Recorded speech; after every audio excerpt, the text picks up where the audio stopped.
नमस्कार साथियों, एक बार फिर से आप सभी का ढेर सारा स्वागत है लोधाई क्लासेस के बीए प्लेटफॉर्म पर। आइए शुरुआत करते हैं। बीए थर्ड ईयर में हिंदी साहित्य के अंतर्गत अब क्या सिलेबस सब्जेक्ट चल रहा था, काव्यांग विवेचन एवं जनपदीय भाषा साहित्य, है ना। तो इसकी आज जो है लेक्चर नंबर 4 होने जा रहा है। 3 लेक्चर इससे पहले हो चुके हैं और लेक्चर के मायने बहुत ज्यादा है यहाँ पर, क्योंकि एक लेक्चर में मैं एक टॉपिक को पूरी तरह क्लियर करवा रहा हूँ और 15 टोटल लेक्चर यहाँ पर होने वाले हैं इस सब्जेक्ट में।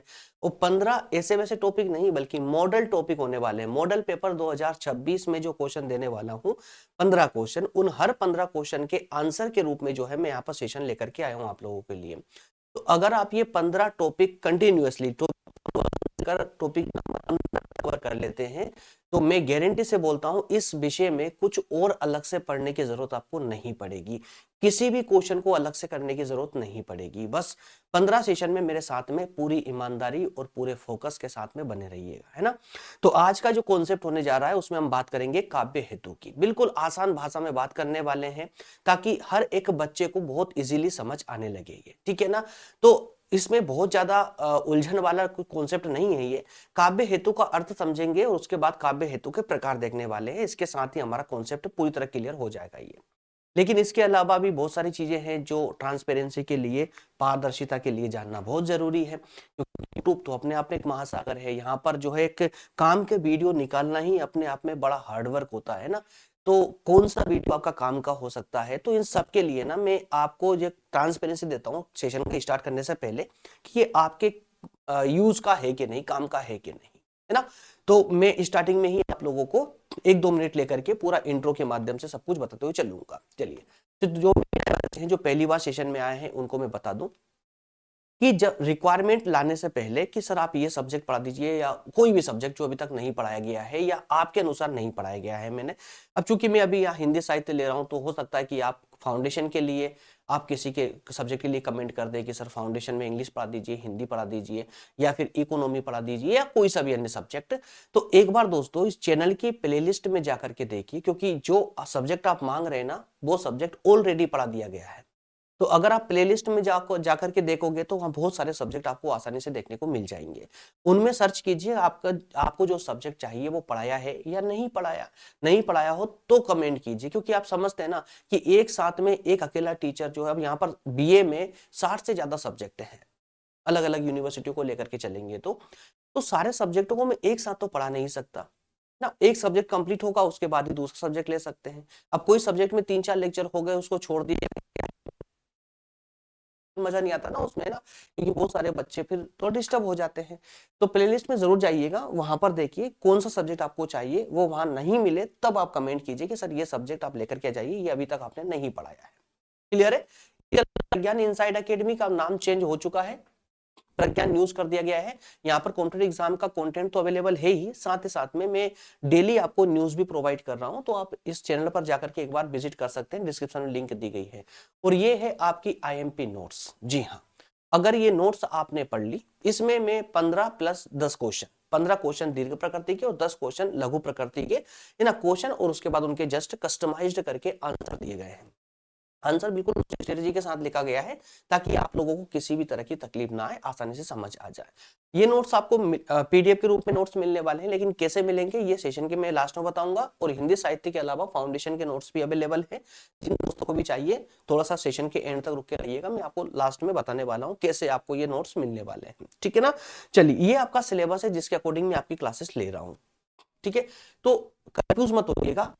आपके सिलेबस में काव्यांग विवेचन एवं जनपदीय भाषा साहित्य, अगर ये विषय है, इतना लिखा होना ही पर्याप्त है ना। अपने बुक से ना टॉपिकों को मैच करने का प्रयास मत करना, है ना। Same to same index match नहीं होगा, लेकिन हाँ टॉपिक आपके मैच हो जाएंगे। टॉपिक सारे वही है, क्योंकि ये जो इंडेक्स बनाया है ये मेरे अनुसार बनाया है, क्योंकि मुझे यहाँ पर 15 मात्र क्लासेस लेके आना है और 15 क्लासेस में ही आपको कंप्लीट 100% तैयार करना है एग्जाम के लिए। तो ये टॉपिक मेरे द्वारा बनाए गए हैं। 15 टॉपिक है यहाँ पर, 8 टॉपिक ये है। और यहाँ पर आप देख सकते हैं फर्स्ट यूनिट का आज चौथा टॉपिक होने जा रहा है, इसलिए तो ये उठकर बाहर आ गया, है ना। तो आज हम फर्स्ट यूनिट का लास्ट यानी कि 14 टॉपिक नंबर 4 कवर करेंगे। ये पूरे 5 यूनिट में टोटल टॉपिक कितने हैं? 15 टॉपिक। आप ये देख पा रहे हैं, टोटल 15 टॉपिक है ना। तो 15 टॉपिक, हर टॉपिक पर एक क्लास में लेकर के यहाँ पर आऊंगा। 15 लेक्चरों में आपका सब्जेक्ट पूरी तरह कंप्लीट हो जाएगा। इसके बाहर आपको कुछ भी पढ़ने की जरूरत नहीं पड़ेगी। चलिए एट लास्ट अब शुरू करते हैं अपना आज का सेशन। फर्स्ट यूनिट का, जैसे मैंने आपको बताया, आज आखिरी टॉपिक होने जा रहा है। आज आपकी एक यूनिट कंप्लीट हो जाएगी। इसका टॉपिक नंबर 4 होगा, काव्य रचना के सामर्थ्य, कारण या हेतु। तो इसका विवेचन करना हमको, कुल मिलाकर के काव्य हेतु को समझना कि ये काव्य हेतु होता क्या है। ठीक है ना?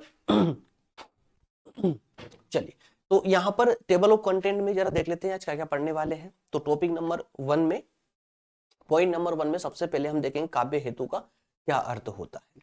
पॉइंट नंबर 2 में हम देखेंगे काव्य हेतु कितने प्रकार का होता है। पॉइंट नंबर 3 में देखेंगे काव्य हेतु का समन्वयात्मक स्वरूप, है ना, समन्वयात्मक स्वरूप। और हो सकता है ये पॉइंट नंबर 3 आपको यहाँ पर समझ ना आए, लेकिन जब अंदर डिस्कस करेंगे तो आपको कंप्लीट एक दूसरे के सहायता से समझ आ जाएगा। पॉइंट नंबर 4 में निष्कर्ष देखेंगे। 5 में मैं एग्जाम टिप्स देने वाला हूं आपको कि आज का टॉपिक एग्जाम में लिखना कैसे है। और पॉइंट नंबर 6 में 5 एमसीक्यू क्वेश्चन आंसर आज के टॉपिक से संबंधित। क्लियर है? तो ये 6 पॉइंट और 6 पॉइंटों के सहारे से जो है हमारे क्लासेस कंप्लीट हो जाएंगे। ठीक है, चलिए करते हैं शुरू। पॉइंट नंबर 1 से लेंगे, लेकिन उससे पहले आज का क्वेश्चन ले लेते हैं कि आज का इस टॉपिक से संबंधित कौन सा क्वेश्चन है जो आज के टॉपिक में आपको आंसर मिलेगा, आज की क्लास में आंसर मिलेगा। तो ये 2 क्वेश्चन आपके सामने है। एक, काव्य हेतु से आप क्या समझते हैं। दूसरा क्वेश्चन है, काव्य हेतु एवं काव्य प्रयोजन से आप क्या समझते हैं। तो मेरे प्यारे दोस्तों देखिए, थोड़ा सा दिमाग बुद्धि का प्रयोग करेंगे। तो काव्य प्रयोजन वाला सेशन में कर ले चुका हूं, तो आप इस काव्य प्रयोजन का सेशन जो उत्तर है वो वहां से उठा करके यहाँ डाल दोगे। काव्य हेतु को आज हम कंप्लीट डिस्कस करने वाले हैं, है ना। तो काव्य हेतु आज कंप्लीट हो जाएगा। और काव्य प्रयोजन वाला जो है, कल जो सेशन हुआ था उसमें हमने काव्य प्रयोजन पर कंप्लीटली डिस्कस किया था, एकदम बेसिक से। चलिए, तो सबसे पहला पॉइंट लेते हैं, काव्य हेतु होता क्या है। कल वाला सेशन, अगर उम्मीद करता हूं कल वाला सेशन आप में सभी ने लिया है। काव्य प्रयोजन नाम कैसा था, लेकिन जैसे मैं अगर काव्य प्रयोजन की स्थान पर अगर बोल दूं काव्य का उद्देश्य, तो कितना इजी हो जाता है ना इसको समझना। तो काव्य हेतु भी कुछ ऐसा ही है। काव्य हेतु के स्थान पर मैं बोल दूं कि काव्य के कारण, तो कितना इजी हो गया ना समझना, है ना। तो बिल्कुल काव्य हेतु कुछ और नहीं बल्कि कारण है, सिर्फ कारण। काव्य हेतु मतलब काव्य हेतु का, काव्य का कारण, यानी कि काव्य क्यों आया, काव्य क्यों लिखा गया, काव्य की रचना क्यों हुई। तो ये जो क्यों है ना, ये कारण जो है वो कारण ही हेतु है। तो बहुत ज्यादा कंफ्यूज होने की जरूरत नहीं है, सिर्फ नाम ऐसे कठिन होते हैं लेकिन इनका मतलब बहुत इजी होता है ना। काव्य काव्य का कारण, तो काव्य हेतु का मतलब सीधा सीधा सा हुआ कि वे कारण या शक्तियां जिनके कारण कवि कविता की रचना करता है। तो मैंने अभी तो बताया आपको कि कारण, कारण ही क्या होगा यहाँ पर, काव्य हेतु बन जाएगा, है ना। तो वो कारण या वो शक्तियां जिनके कारण कवि क्या करता है, कविता की रचना करता है, कविता की रचना करता है। अर्थात यहां पर एक प्रश्न लेते हैं कि कवि कविता क्यों लिखता है। कवि कविता क्यों लिखता, मान लो एक प्रश्न है आपके सामने कि कवि कविता क्यों लिखता है। अब इसका जब आंसर दोगे तो क्या दोगे, कारण दोगे ना, कारण लिखोगे कि किस कारण से कवि कविता रचना करता है। तो वो कारण ही काव्य हेतु है दोस्तों। तो उसके भीतर कविता रचने की प्रेरणा कहां से आती है, प्रेरणा कहां से आती है। तो भारतीय काव्य शास्त्र में इस विषय पर गंभीर विचार किया गया। कल तो हमने देखा था कि काव्य का प्रयोजन यानी कि उद्देश्य क्या होता है। तो उस उद्देश्य पर अलग अलग आचार्यों ने अपने अलग अलग मत दिए थे। उसी प्रकार से काव्य हेतु यानी काव्य के पीछे कारण क्या है, काव्य क्यों आया, लिखा क्यों जाता है, उसके पीछे कारण क्या है। तो यहां पर भी हमारे जो काव्य शास्त्र के जो आचार्य हैं उन्होंने अलग अलग मत दिया है, काफी विचार, गंभीर विचार किया है इस पर, है ना। और आगे बताया उन्होंने कि काव्य रचना केवल अभ्यास का परिणाम नहीं है बल्कि कई आंतरिक और बाहरी कारणों का संयुक्त प्रभाव होती है। समझिएगा, मतलब एक व्यक्ति यानी कि कवि जब कविता की रचना करता है तो उसके पीछे केवल एक कारण नहीं होता है कि उसको कविता लिखना आता है इसलिए लिखता है, या उसको पहले से अनुभव है इसलिए लिखता है, या उसने प्रैक्टिस इतनी कर लिया, अभ्यास इतना कर लिया है कि उसे अब कविता के अलावा कुछ और नहीं आता इसलिए कविता लिखता है। ऐसा नहीं है, बल्कि कविता लिखने के पीछे कई आंतरिक कारण भी होते हैं और कई बाहरी कारण भी होते हैं। और आंतरिक और बाहरी दोनों कारण जब मिलते हैं तब कवि जो है कविता की रचना करता है, मतलब कवि काव्य हेतु बन जाता है।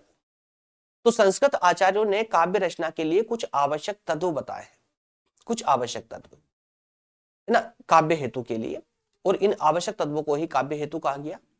अब ये जो आवश्यक तत्व है, आवश्यक तत्व यानी कि काव्य रचना के पीछे के जो कारण है, वो कारण यहाँ आवश्यक तत्व कहा गया है। तो हमारे जो कई जो संस्कृत के आचार्य रहे हैं, उन आचार्यों ने काव्य रचना के पीछे कौन कौन से कारण है, ऐसे कारण बताए हैं। तो अलग अलग आचार्यों ने अलग अलग कारण बताए हैं। तो कुछ आचार्यों ने प्रतिभा का नाम लिया है, तो कुछ ने व्युत्पत्ति कहा है, कुछ ने अभ्यास कहा है, तो किसी ने प्रेरणा कह दिया। तो ये चार जो तत्व हैं, जो चार जो कारण है या चार जो काव्य के हेतु है, इन काव्य के चार हेतुओं को अगर आपने समझ लिया, आपका ये टॉपिक पूरी तरह कंप्लीट हो जाए, कुछ भी अलग से करने की जरूरत नहीं पड़ेगी। बस इतना ही एक हेतु वाला कॉन्सेप्ट है। काव्य हेतु का आपने अर्थ समझा। अब काव्य हेतु के जो कारण है, जो चार कारण दिए गए हैं, प्रतिभा, व्युत्पत्ति, अभ्यास, इन चारों को अच्छे से आप कंठस्थ कर लीजिए, आपका ये टॉपिक पूरी तरह क्लियर, एकदम क्रिस्टल क्लियर हो जाएगा।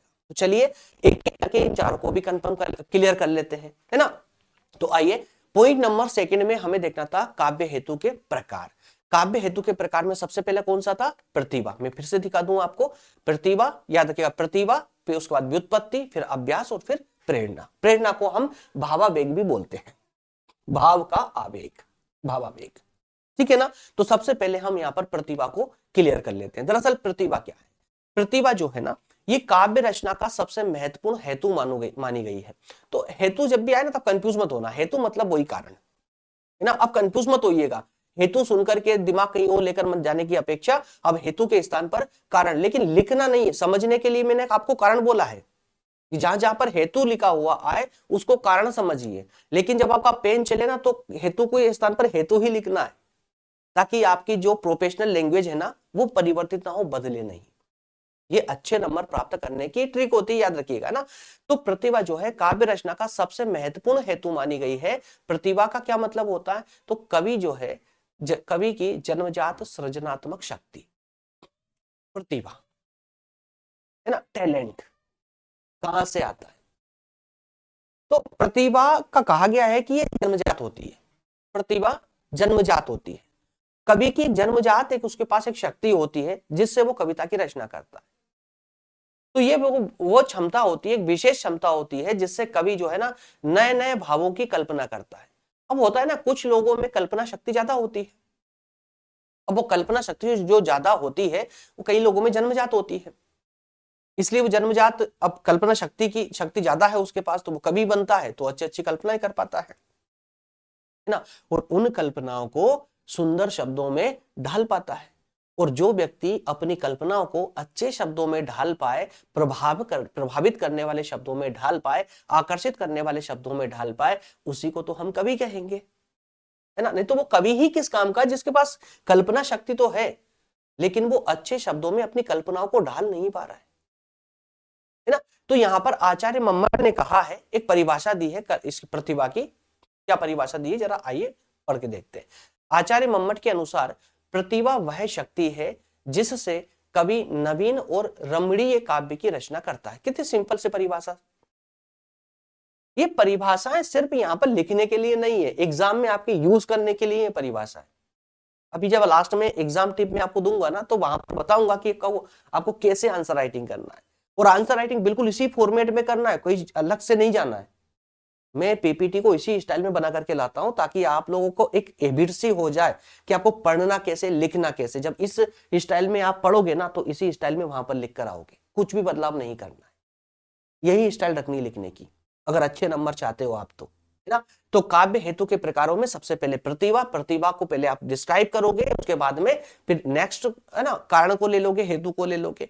तो यहाँ पर आचार्य मम्मट की परिभाषा दोगे कि प्रतिभा वो शक्ति होती है जिससे कवि नवीन और रमणीय काव्य की रचना करता है। प्रतिभा के बिना, अगर किसी व्यक्ति में प्रतिभा नहीं है, तो प्रतिभा के बिना केवल नियमों का ज्ञान होने से महान कवि नहीं, मतलब महान कविता नहीं लिखी जा सकती, यानी महान कवि नहीं बन सकता कोई व्यक्ति हो। अब मान लो ना, कोई व्यक्ति है जिसने पूरा एक अच्छे से क्लास ले ली, डिप्लोमा कर लिया कविता लिखने का, उसको सारे रूल पता है, सारे नियम पता है, कैसे कविता लिखनी है, कहां पर किन शब्दों का प्रयोग करना है, सब कुछ पता उसे, लेकिन वो प्रतिभा, वो टैलेंट ही नहीं उस व्यक्ति के पास में, वो कल्पना ही नहीं कर पा रहा है। तो बताइए वो अच्छी कविता का निर्माण कैसे कर सकता है, कैसे लिख सकता है अच्छी कविता? नहीं लिख पाएगा। तो इसीलिए तो कहा गया है कि प्रतिभा जो है ना ईश्वर के द्वारा प्रदत्त होती है। क्या होता है? प्रतिभा जो होती है वो ईश्वर के द्वारा प्रदत्त होती है। उदाहरण के रूप में यहां पर लिया गया है, जैसे कालिदास जी थे, सूरदास जी थे, तुलसीदास जी थे, तो ये प्रतिभा संपन्न थे, जन्मजात इनके पास प्रतिभा थी, इसीलिए ये विश्व प्रसिद्ध काव्यों की रचना कर पाए। और इन काव्यों की रचना के माध्यम से ये आज भी हमारे हृदय में आज भी जीवित हैं, अमर हो गए हैं ये, है ना। तो ये जन्मजात प्रतिभा संपन्न व्यक्ति थे। क्लियर है? तो प्रतिभा का अर्थ यहां पर समझ आया आपको? प्रतिभा काव्य रचना के लिए सबसे प्रमुख तत्व माना गया है। प्रतिभा के बिना काव्य की रचना संभव नहीं है। तो एक पिलर तो हमने काव्य हेतु का समझ लिया है। अब दूसरे पिलर की ओर बढ़ते हैं। दूसरा पिलर है व्युत्पत्ति। व्युत्पत्ति का सीधे सीधे शब्दों में कहें तो इसका मतलब होता है ज्ञान। कल्पना शक्ति है, अगर ज्ञान नहीं होगा तो बताइए उस कल्पना शक्ति को, जो अपने पास जो अपने कल्पना कर रहे हैं, उस कल्पना को अगर ज्ञान नहीं है तो बताइए अच्छे सुंदर शब्दों में उसको कैसे लेकर आ पाएंगे काव्य के रूप में? मुश्किल हो जाएगा, है ना। तो व्युत्पत्ति का यहाँ पर यानी कि ज्ञान का अर्थ होता है शास्त्र, व्याकरण, छंद, अलंकार और शब्दार्थ आदि का ज्ञान।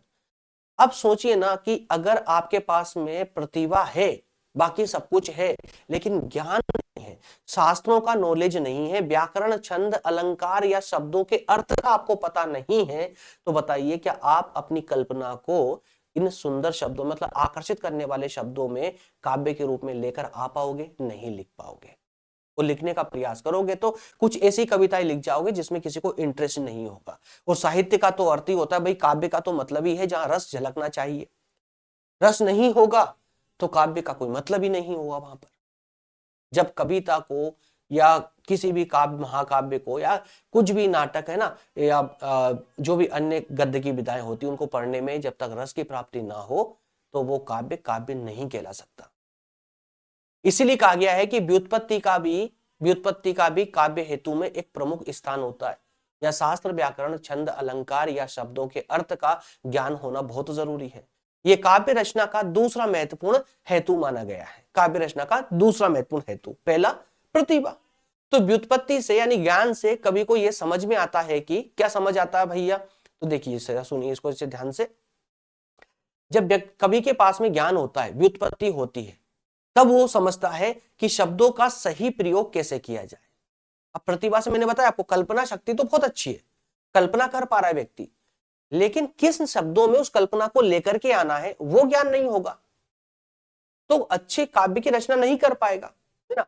तो जब तक उसके पास व्युत्पत्ति नहीं होगी, व्युत्पत्ति होगी तभी वो ये समझ पाएगा कि सही शब्दों का प्रयोग कैसे करें, रस, अलंकार और छंद का संतुलन कैसे बनाए अपने काव्य की रचना में, काव्य दोषों से कैसे बचा जाए, काव्य में जो कमियां होती, जो दोष होते हैं उनको कैसे स्किप करें। ये तभी समझ आता है कवि को जब उसके पास व्युत्पत्ति हो यानी ज्ञान हो। तो हालांकि केवल व्युत्पत्ति से कविता नहीं बनती अब, लेकिन ये बात भी यहां पर विचारणीय है कि केवल व्युत्पत्ति से यानी सिर्फ ज्ञान के होने से कविता नहीं बन जाती, लेकिन प्रतिभा के साथ अगर व्युत्पत्ति को जोड़ दिया जाए तो एक श्रेष्ठ काव्य की रचना संभव हो पाती है ना। उसी प्रकार से जो तीसरा पिलर है यहां पर काव्य हेतु का, वो है अभ्यास। अब यहां देख पाएंगे कोई भी किसी से कम नहीं है, चारों पिलर अपने आप में एक दूसरे से जुड़े हुए हैं। केवल प्रतिभा से कुछ नहीं होता, केवल ज्ञान से कुछ नहीं होता, उसी प्रकार केवल अभ्यास से भी कुछ नहीं होगा।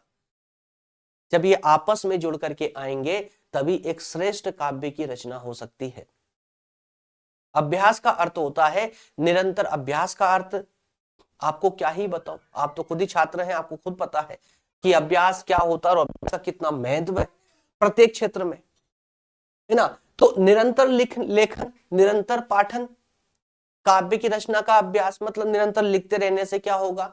अब हम चूंकि यहाँ एक कवि के दृष्टिकोण से देख रहे हैं तो अभ्यास का तो प्रत्येक फील्ड में, प्रत्येक क्षेत्र में बहुत महत्व है, लेकिन यहाँ चूंकि हमें कवि के रूप में देखना है तो निरंतर लिखने का अभ्यास, निरंतर पढ़ने का अभ्यास और काव्य की रचना करने का अभ्यास। अगर ये अभ्यास है, प्रैक्टिस है, किसी व्यक्ति के पास, तो वो एक अच्छे काव्य की रचना कर पाएगा। अभ्यास से क्या होता है कि कवि की जो अभिव्यक्ति है ना, जो अभिव्यक्ति मतलब अपनी कल्पनाओं को शब्दों में अभिव्यक्त करने की जो कला होती है ना, उसमें निखार आ जाता है। वो साथ ही साथ में भाषा पर अच्छी पकड़ होने लगती है। तो अभ्यास के माध्यम से शैली में परिपक्वता आ जाती है, एक अच्छी शैली का निर्माण होता है। एक अच्छी शैली में एक कवि जो है अपनी कल्पना को जो है अच्छे से उजागर कर पाता है ना, अभिव्यक्त कर पाता है। तो उसमें परिपक्वता आ जाती है शैली में, शब्द चयन भी सुधर जाता है और भावों की जो अभिव्यक्ति होती है वो बहुत ही सहज हो जाती है। आचार्यों का मत है कि प्रतिभा बीज के समान है और अभ्यास उसे वृक्ष बना देता है। कितनी प्यारी बात कही है। प्रतिभा का होना कंपलसरी है, लेकिन वो एक बीज के समान है। काव्य की रचना का एक बीज बो देती है प्रतिभा, अगर प्रतिभा है व्यक्ति में तो। लेकिन उसी में जब अभ्यास जोड़ दिया जाए तो वो अभ्यास उस बीज को एक वृक्ष बना देता है। इसके बाद में जो चौथा जो पिलर था इसका काव्य हेतु का, वो था प्रेरणा। अब सोचिए चारों जो पक्ष हैं इसके, चारों जो पिलर हैं कितने महत्वपूर्ण है ना। प्रेरणा, भावावेग, एक प्रेरणा का होना भी तो जरूरी है ना। बिना प्रेरणा के कोई व्यक्ति कैसे कविता की रचना कर सकता है। काव्य रचना का एक महत्वपूर्ण हेतु प्रेरणा को भी माना गया है। प्रेरणा कवि को किसी विशेष क्षण में कविता लिखने के लिए प्रेरित करती है। ऐसा तो नहीं है कि एक कवि जो है 24 घंटे बस कविता लिखता जाए, ऐसा होता है क्या? नहीं, उसके लिए एक एटमॉस्फेयर चाहिए। वो एटमॉस्फेयर कहां से बनता है? एक विशेष समय होता है उस एटमॉस्फेयर का, उस माहौल का, जब कोई ना कोई क्षण, कोई पल उसे प्रेरित करता है वो कार्य करने के लिए। जैसे अभी आप लेक्चर देख रहे हैं तो आपको जो है ना, आपका एग्जाम का जो मूड है, आपका एग्जाम लिखने का, अच्छे नंबर प्राप्त करने का, तो वो मूड, वो जो माहौल है ना, वो आपको प्रेरित कर रहा है कि नहीं यार कुछ पढ़ ले, नहीं तो एग्जाम के बाद में क्या होने वाला है। वो जैसे लेक्चर तुरंत खत्म होगा, कुछ बच्चे ऐसे हैं जो फट से उसी मोबाइल में लेक्चर को हटाएंगे, और अब तक कई लोग तो हटा भी चुके होंगे और रील को खिसकाना चालू कर देंगे, क्योंकि आपको वो जो टाइम पास करने वाला जो है ना मानसिक कीड़ा है ना, वो आपको प्रेरित करेगा कि आजा यार थोड़ी देर रील खिसका ले, इंजॉय कर लेते हैं।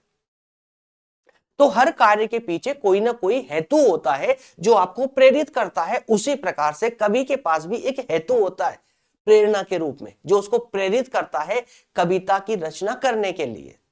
अब वो हेतु कोई सा भी हो सकता है, प्रेम हो सकता है, करुणा हो सकती है, देशभक्ति हो सकती है, समाज की पीड़ा हो सकती है, प्रकृति की सुंदरता हो सकती है।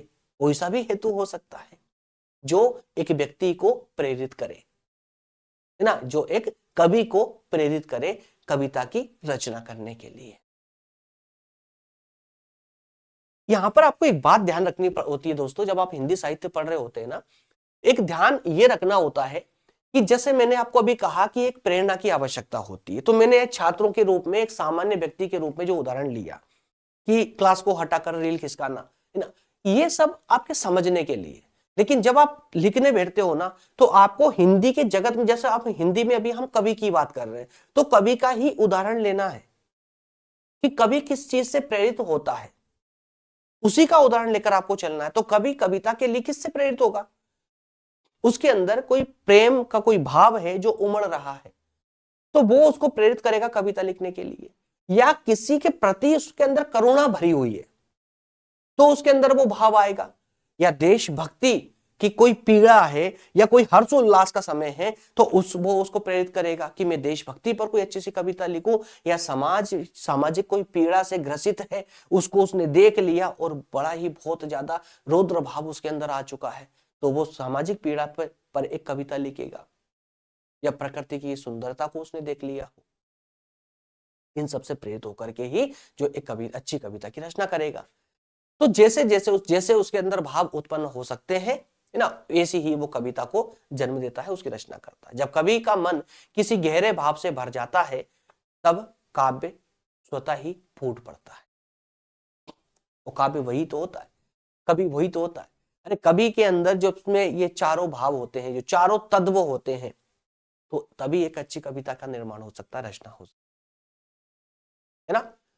तो उम्मीद ही करता हूं कि जो 4 हेतु मैंने आपको बताए हैं काव्य की रचना के, वो चारों हेतु आपको बहुत अच्छे से समझ आ गए हैं। अब इसका एक शॉर्ट रिवीजन मैं अब यहाँ तो नहीं लगा पाऊंगा, क्योंकि यहाँ लगाऊंगा ना तो क्लास और ज्यादा लंबी हो जाएगी। तो अब क्या करेंगे आप लोग, एक तुरंत वापस वीडियो को रिवाइज करके पॉइंट नंबर 1 से और एक जो चारों हेतु जो मैंने बताया ना, उनका एक शॉर्ट रिवीजन लगा लीजिए प्लीज आप, है ना, ताकि आपके चारों बिंदु एकदम फिक्स हो जाए माइंड में, बाहर ना निकले। चलिए अब आगे बढ़ेंगे पॉइंट नंबर 3 की ओर। पॉइंट नंबर 3 में मैंने आपको क्या कहा था, काव्य हेतु का समन्वयात्मक स्वरूप। अब यहां पर ये पॉइंट आप अपने आप में बना सकते हो, अपने आप में नहीं पढ़ोगे तो भी बना सकते हो, लेकिन उसके लिए चाहिए फोकस पूरा क्लास में। अब जैसे आपने पढ़ा कि काव्य हेतु क्या होता है पॉइंट नंबर 1 में, पॉइंट नंबर 2 में आपने काव्य हेतु के प्रकार पढ़ लिए, 4 प्रकार के काव्य हेतु होते हैं। अब आपके दिमाग में ये चलना चाहिए कि क्या सर ये इनमें 4 जो आपने हेतु बताए, तत्व बताए, इन किसी 1 या 2 या 3 के आधार पर अगर कोई कवि कविता की रचना करेगा तो क्या वो इफेक्टिव हो पाएगी, प्रभावशील हो पाएगी? तो नहीं हो पाएगी। मतलब इन चारों तत्वों का एक साथ मिला जुला रूप अगर किसी कवि के अंदर होगा तो एक अच्छी कविता की रचना हो सकती है। इसे कुछ है ना, तो इसको लेकर के पॉइंट बना दीजिए, काव्य हेतु का समन्वयात्मक रूप, चारों का मिला जुला रूप। तो भारतीय काव्य शास्त्र भी यही मानता है कि श्रेष्ठ काव्य की अगर आपको रचना करनी है तो किसी एक हेतु से काम नहीं चलेगा, चारों हेतु इसके लिए आवश्यक है। प्रतिभा भी हो, व्युत्पत्ति यानी ज्ञान भी हो, अभ्यास यानी प्रैक्टिस भी हो, और प्रेरणा भी हो। इन सब ये चारों तत्व जब आपस में मिल जाते हैं तभी एक श्रेष्ठ काव्य की रचना संभव हो पाती है। जैसे प्रतिभा के बिना व्युत्पत्ति पूरी तरह निरर्थक है, व्युत्पत्ति यानी ज्ञान। अगर प्रतिभा नहीं है तो ज्ञान किसी काम का नहीं, और अगर अभ्यास नहीं है तो प्रतिभा भी किस काम की। बात समझ आई आप लोगों को, है ना। तो इसी कारण से जो है एक अच्छे काव्य की रचना करने के लिए चारों तत्वों का होना परम आवश्यक है। अंतिम पॉइंट के रूप में हम निष्कर्ष को जरा पढ़ ले। अब निष्कर्ष ये यहां पर लिख कर लाने की मुझे आवश्यकता नहीं पड़ती, क्योंकि पूरे टॉपिक का एक सारांश देना होता है, 1 मिनट में 5-6 लाइन बोलनी होती है बस, है ना, बोल के चला जाऊंगा। लेकिन अब चूंकि मैंने आपसे प्रोमिस किया है कि मैं आपको बिल्कुल उसी फॉर्मेट में कंटेंट यहां देने वाला हूं कि आपको इस सेम टू सेम एग्जाम में जाकर छापना है, बिल्कुल इसी स्टाइल में लिखना है। मैं ये नहीं कहता हूं कि मैंने काव्य हेतु का जो 3rd नंबर का जो पॉइंट लिया है ये मैंने 2.5 लाइन में लिखा है, 2.5-3 लाइन में लिखा है, तो आप भी 2.5-3 लाइन ही लिख कर आइए। नहीं, ये तो रटना हो जाएगा दोस्त, रटना नहीं है, सिर्फ समझना है, लेकिन लिखना इसी स्टाइल में, इसी फॉर्मेट में, है ना। लास्ट में आप निष्कर्ष लिखोगे, निष्कर्ष में जो पूरा टॉपिक है उसमें सकारात्मक सोच को डाल दोगे। जैसे कहा जा सकता है कि काव्य हेतु वे सभी कारण हैं जो कवि को कविता रचने में समर्थ बनाते हैं। भारतीय काव्य शास्त्र में प्रतिभा को प्रधान माना गया है।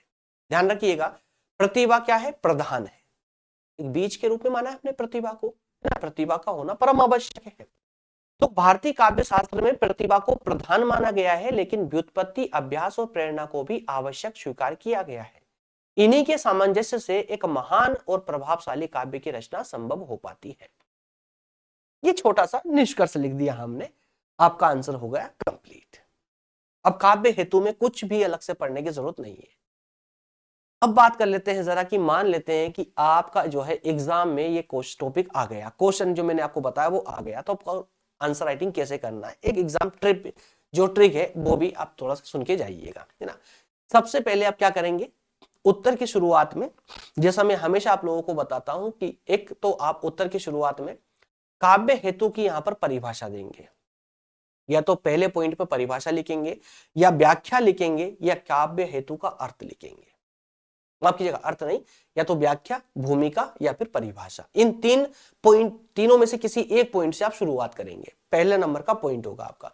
उसके बाद में काव्य हेतु के शीर्षक, है ना, शीर्षकों में लिखेंगे आप पूरे प्रश्न को, शीर्षकों में, शीर्षक मतलब पॉइंटों में लिखोगे, जैसा मैं आप पॉइंट में लिख करके पूरी लाया था आपको समझाने के लिए।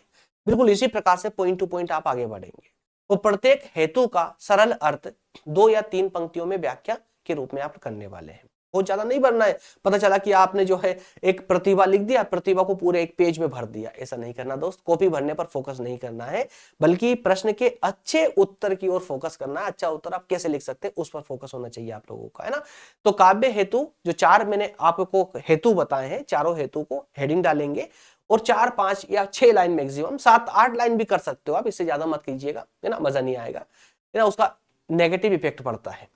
तो जहां संभव हो आचार्य का नाम या कथन अवश्य जोड़ दीजिए, मतलब एक परिभाषा के रूप में, ठीक है। और अंत में संक्षिप्त निष्कर्ष लिखना बिल्कुल ना भूले, जैसे मैं भी नहीं भूला, मैं भी लिख कर लाया आप लोगों के लिए। भाषा सरल हो, स्पष्ट हो और संतुलित रखिए। संतुलित का मतलब वही, कॉपी भरने पर फोकस नहीं, अपने शब्दों पर फोकस कीजिए। ये छोटी सी टिप है, इसी टाइप से जो है आप ये टॉपिक को कवर करेंगे, कंप्लीट करेंगे, ठीक है ना।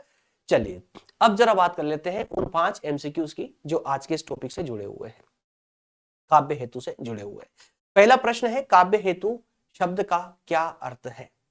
काव्य हेतु शब्द का सिंपल सा अर्थ बताना है आपको, क्या अर्थ है। काव्य का प्रारूप है, या काव्य रचना के कारण शक्ति, या काव्य के अलंकार, या काव्य के छंद। अगर लेक्चर आप प्रारंभ से देख रहे हैं तो इजीली बता देंगे कि सर ऑप्शन इसका बी बिल्कुल सही हो जाएगा। काव्य हेतु का मतलब होता है, शब्दार्थ अगर बात करें तो कारण, है ना, काव्य रचना के क्या कारण है। क्लियर है। चलिए ऑप्शन बी यहां पर सही आंसर हो जाएगा। चलिए अगला प्रश्न है, काव्य शास्त्र में, भारतीय काव्य शास्त्र में काव्य रचना के लिए या हेतु सर्वाधिक प्रधान क्या माना गया। सर्वाधिक प्रधान काव्य रचना के लिए सबसे ज्यादा जरूरी किसे माना गया है। अभ्यास, व्युत्पत्ति, प्रतिभा या प्रेरणा को। तो आप सभी कहेंगे सर प्रतिभा को माना गया, क्योंकि काव्य रचना में प्रतिभा एक बीज की तरह होती है। जब अभ्यास, व्युत्पत्ति और प्रेरणा इसमें जुड़ती है तो वो एक वृक्ष बन जाता है।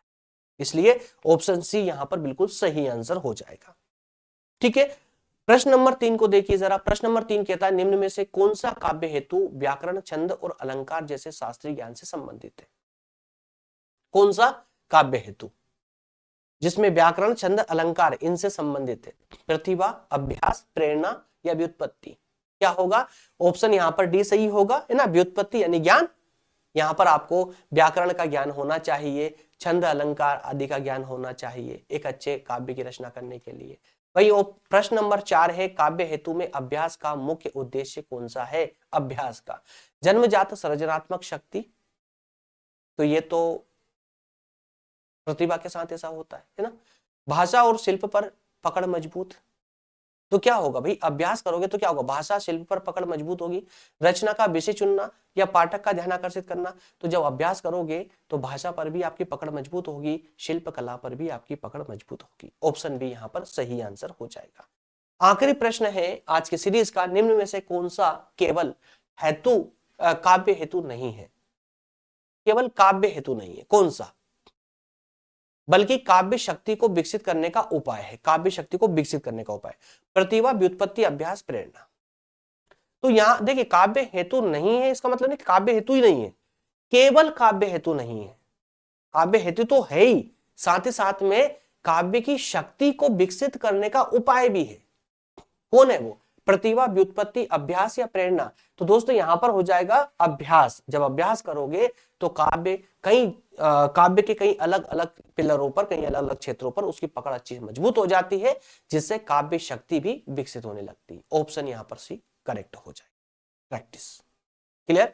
तो इस तरह से आपका आज का सेशन पूरी तरह कंप्लीट हो चुका है। कल का सेशन भी आप जानकर जाइए कौन सा होने वाला है। तो कल हम क्लास लेंगे, यूनिट सेकंड कल स्टार्ट हो जाएगी। इसमें टॉपिक नंबर 5 पर डिस्कस होने वाला है, ठीक है ना, जिसमें हम रस के सिद्धांत, रस के प्रकार अच्छे से डिस्कस करने वाले, ठीक है ना। 15 क्लास, 15 टॉपिक, 15 क्लास। चलिए अब फाइनली मैं आपको उन बच्चों को जो शुरू से इंतजार कर रहे हैं कि सर नोट्स के बारे में तो बता दीजिए, हमें नोट्स पढ़नी है ना। सिर्फ वही प्रश्न पढ़ना है जिनके एग्जाम में आने की संभावना ज्यादा है, जिन्हें आप 2026 में मॉडल पेपर के रूप में क्वेश्चन देने वाले हो। उन क्वेश्चनों के आंसर भी हमको चाहिए, लिखित रूप में चाहिए। तो मेरे प्यारे दोस्त, एक अच्छे से नोट्स बना दी गई है, कस्टमाइज नोट्स है, काव्यांग विवेचन के नाम से। 2026 के मॉडल क्वेश्चन इसमें सम्मिलित किए गए हैं। 15 क्वेश्चन दीर्घ प्रकृति के, 10 क्वेश्चन लघु प्रकृति के। अगर कोई भी छात्र इस नोट्स को लेना चाहते हैं तो देखिए दोस्तों, मैं आपको क्लियरली बता दूं, ये नोट्स जो होती है ना, जितने भी नोट्स बनाने का यहाँ कार्य होता है वो हमारी पीपीटी टीम के द्वारा किए जाते हैं। जिसमें बच्चे बैठते हैं, उनकी काफी मेहनत होती है, कड़ी मेहनत, 10 से 12 घंटे वो काम करते हैं पर डे ना। तो उनकी मेहनत के लिए उनका जो ये पूरी मेहनत है, इसका प्रतिफल भी उन्हीं के पास जाता है, मेरे पास इनमें से कुछ नहीं रहता। याद रखिएगा इस बात को भी। तो याद रहिए कि ये जो नोट्स है, ये सब्सक्रिप्शन नोट्स है, सब्सक्रिप्शन लेना होता है इसके लिए। अगर आपको इस एक अकेले सब्जेक्ट की नोट्स चाहिए तो 99 रुपए वाला सब्सक्रिप्शन आप ले सकते हैं। इसमें आपको हिंदी साहित्य में काव्य विवेचन एवं जनपदीय भाषा की नोट्स मिल जाएगी। लेकिन अगर आप चाहते हैं कि सर मुझे सारे सब्जेक्टों की नोट्स चाहिए, ऑल सब्जेक्ट की, तो उसके लिए 249 का सब्सक्रिप्शन आपको लेना होता है, 249 रुपए। ठीक है, इसमें आपको ऑल सब्जेक्ट की नोट्स मिल जाती है, फाउंडेशन कोर्स को छोड़ करके। फाउंडेशन कोर्स में जो 4 सब्जेक्ट हैं उनकी नोट्स छोड़ करके बाकी सारे सब्जेक्ट की नोट्स आपको, आईएमपी क्वेश्चन, उनके आंसर, है ना, मॉडल पेपर में जो क्वेश्चन देता हूं मैं उन सभी के आंसर, मतलब एक आंसर शीट आप उसको कह सकते हो। 249 के सब्सक्रिप्शन में आपको ये मिल जाता है। कैसे मिलेगा, तो आइए जरा मैं आपको वो भी बता देता हूँ, लेकिन उससे पहले फाउंडेशन की नोट्स भी समझ लीजिए। ये फाउंडेशन की नोट्स हैं और इन नोट्सों को प्राप्त करने के लिए 149 का सब्सक्रिप्शन लेना होता है। क्लियर है, 149 का सब्सक्रिप्शन फाउंडेशन के लिए अलग से लेना होता है। कैसे मिलेगा, तो आप चाहें तो इन दोनों में से किसी भी पेज का स्क्रीनशॉट ले और जो नंबर दिए गए हैं नंबर पर व्हाट्सअप कर दीजिए, या डायरेक्टली आप व्हाट्सएप पर रिक्वेस्ट सेंड भी कर सकते हैं कि सर मुझे बीए थर्ड ईयर के लिए फाउंडेशन कोर्स या हिंदी साहित्य के नोट्स चाहिए या ऑल सब्जेक्ट नोट्स चाहिए। तो वहां पर आपको व्हाट्सएप पर रिप्लाई कर दी जाएगा और व्हाट्सएप पर ही आपको नोट्स की लिंक मिलेगी और वहीं पर आपको सब्सक्रिप्शन का, है ना, पूरी प्रोसेस मिलेगी, वहीं से सब्सक्रिप्शन लेना है व्हाट्सएप पर ही। ठीक है ना। चलिए, अब अगर आपको सेशन हेल्पफुल लग रहा है कि सर अच्छा पढ़ा रहे हैं और हमारे काम भी आ रहा है आपका जो पढ़ाया हुआ कॉन्सेप्ट है, तो थोड़ा सा मुझे भी आप लोग प्रेरित कर दीजिए काम करने के लिए। तो प्रेरित कैसे करेंगे, थोड़ा सा लाइक माइक का बटन दबा दिया करें, तो थोड़ा से मुझे भी प्रेरणा मिल जाएगी, है ना, आगे और सेशन लाने की। तो वैसे तो मैं concept by concept he topic लेकर के आता हूँ सभी को। तो वीडियो को लाइक कर दें और अगर आप नए हैं चैनल पर, पहली बार आए हैं, तो सब्सक्राइब कर ले, बेल आइकन को ऑल पर सेट कर ले ताकि सभी नोटिफिकेशन आप तक पहुंचते रहे। और जो भी आपके मित्रगण हैं, जो भी आपके फ्रेंड्स हैं, उनको भी सेशन का जो लिंक है वो शेयर कर दें ताकि वो लोग भी अच्छे से अपना सारे सब्जेक्ट क्लियर कर पाए। मिलेंगे अगले सेशन में। बहुत बहुत धन्यवाद, थैंक यू, जय हिंद।